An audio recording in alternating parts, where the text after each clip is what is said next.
Bonjour à tous, on est très heureux de recevoir aujourd'hui dans l'émission un homme politique franco-togolais, ancien ministre de notre pays et élu du Parti socialiste.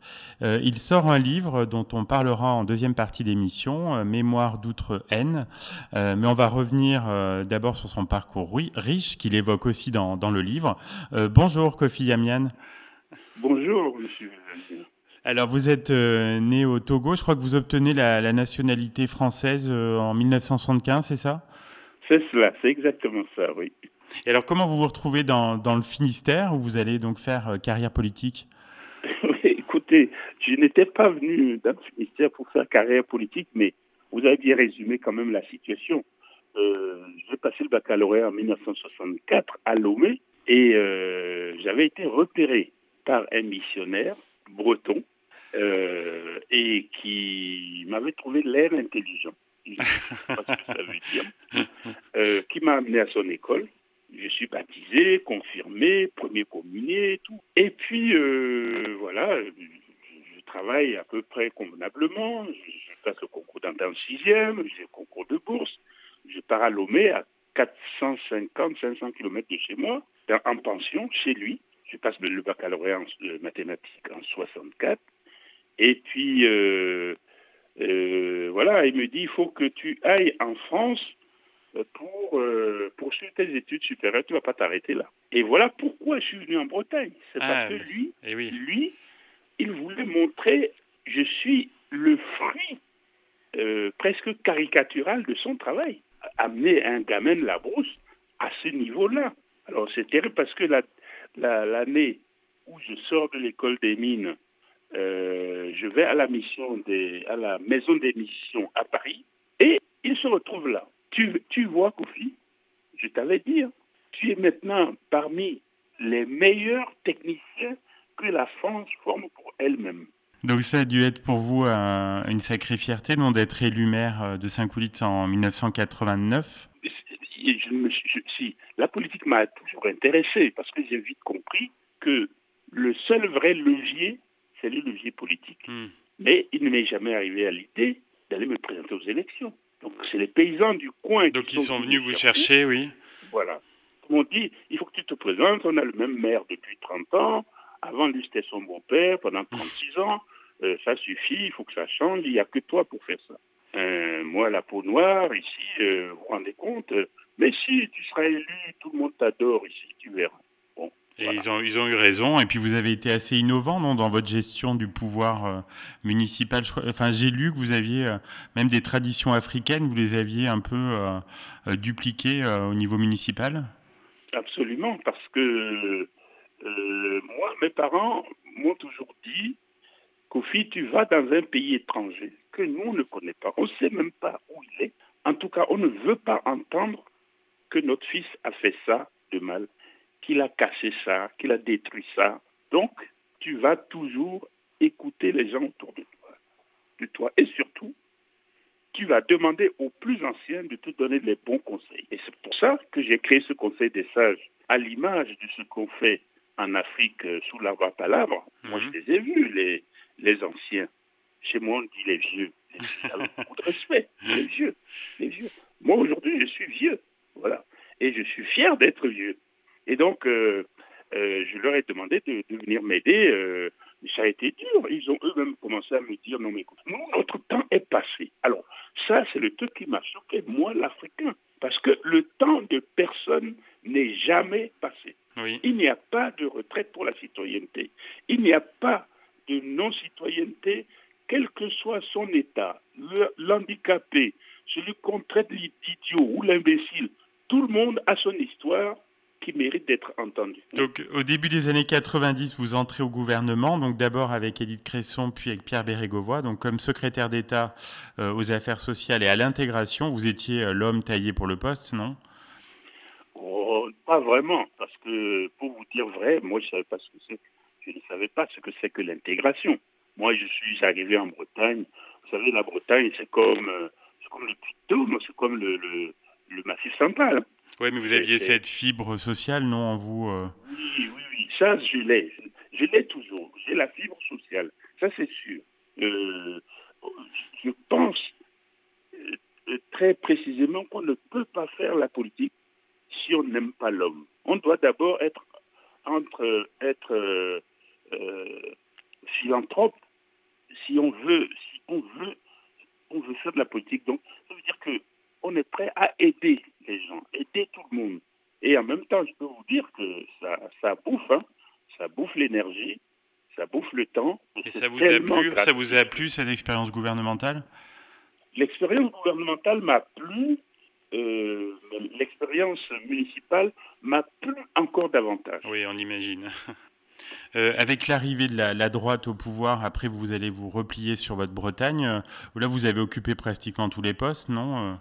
Député, conseiller général, conseiller régional. Régional, oui, député. Enfin, oui, j'ai tout fait ensuite parce que, voilà, les Bretons m'avaient donné un nom, Mitterrand m'avait reconnu. Oui. La presse a fait énormément. Oui, je pense aussi. Ouais. Je ne sais pas si vous vous rendez compte comment les médias, ce qu'ils ont fait, c'est-à-dire que moi, je n'avais pas vu. Je suis élu en 89. Les médias ont titré, mais tous, pratiquement tous, ont titré « Voilà la France qu'on veut ».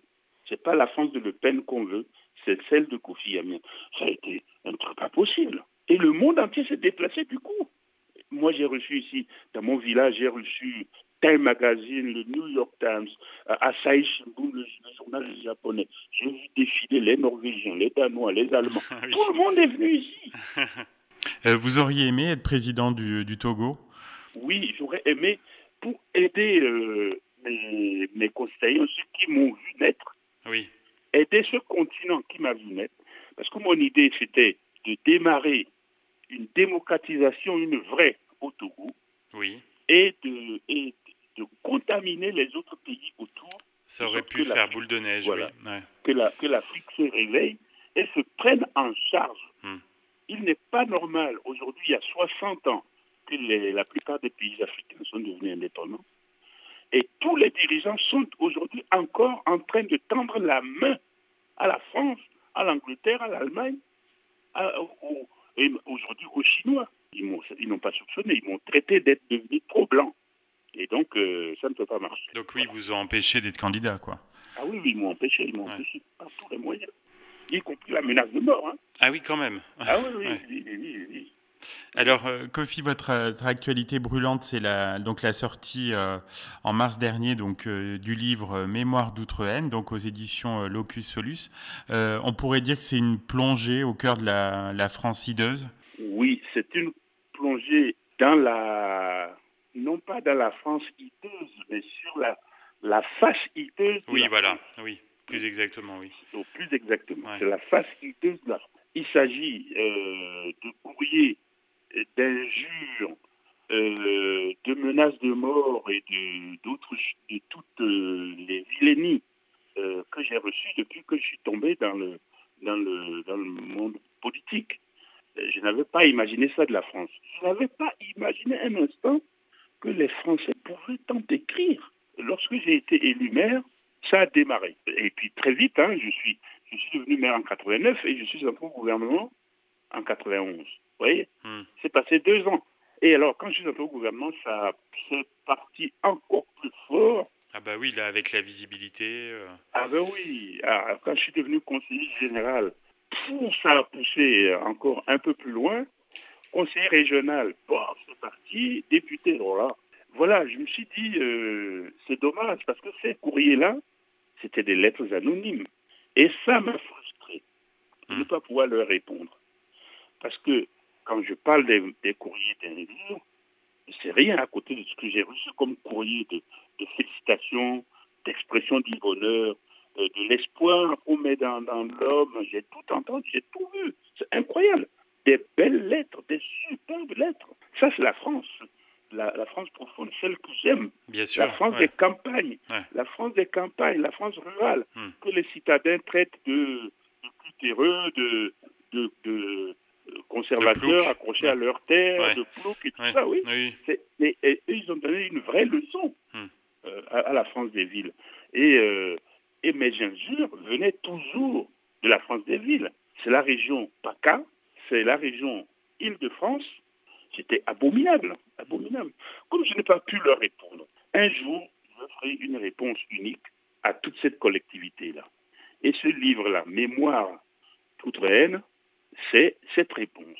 Et c'était le bon moment là pour vous pour le sortir? Écoutez, quand j'ai commencé à l'écrire, je ne savais pas que tout ça arriverait. J'ai démarré l'écriture en 2018. En juillet 2018, j'étais aux États-Unis. Et c'est là que j'ai commencé à le rédiger. Et là, vous évoquez aussi tout votre parcours, ce que je disais en introduction, donc de manière plus détaillée que ce qu'on a pu faire aujourd'hui. Oui, tout à fait. Ah oui, il faut le lire aussi. Pour les gens qui s'intéressent j'allais dire, au destin des hommes, il faut le lire parce que c'est incroyable. Moi, je suis né dans une famille extraordinairement pauvre.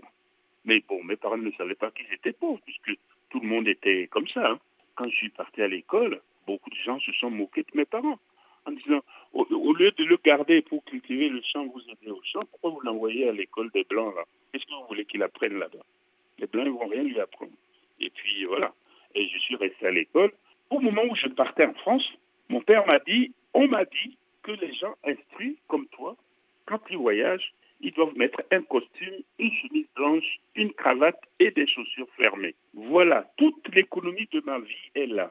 Je te les donne. Tu vas aller à Lomé en ville et te faire un costume, acheter une chemise blanche, une cravate et des chaussures fermées pour partir chez les Blancs. L'économie de toute sa vie, 25 000 francs CFA, c'est-à-dire 40 euros. C'est tout ce qu'il avait, mon père, à me donner. 40 euros. Mais c'était une fortune.